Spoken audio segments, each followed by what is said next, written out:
Hello, and welcome to this week's PennEnergy News Update. On behalf of our generous sponsor, Deloitte Center for Energy Solutions, who made this broadcast possible, I'm Hilton Price. 16 people are dead and another 37 missing after a Russian oil rig holding 67 crew members sank off the coast of Sakhalin Island December 18th. The rig is operated by Russian offshore exploration company Arctic Morneftegazrazvedka.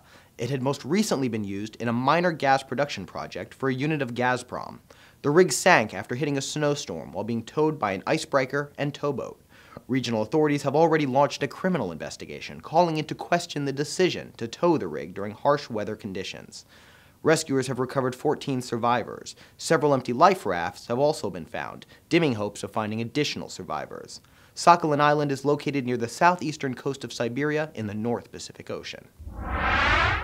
Protests continue in Kazakhstan, where oil workers are demanding information about the fatal shooting of protesters by riot police during a demonstration in the oil town of Zanazen last week.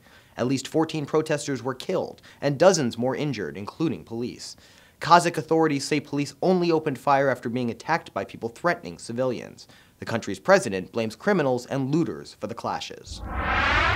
Shell says it has a loss of 319 barrels of drilling fluid from a booster line on one of its contracted drilling rigs in the Gulf of Mexico.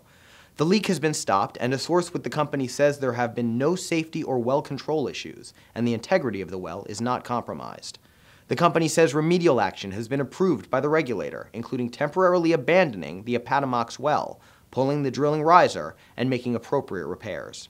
Shell says the drilling fluid is synthetic and biodegradable. BP has settled all claims with Cameron regarding the Macondo Gulf of Mexico oil spill. Under the agreement, Cameron will pay BP $250 million, which will go into BP's $20 billion trust established to meet claims arising from the incident. The settlement also marks the end of any legal proceedings between BP and Cameron, including ongoing litigation in New Orleans. According to the settlement announcement release, BP and Cameron each acknowledged that the Deepwater Horizon accident resulted from complex and interlinked causes involving multiple parties.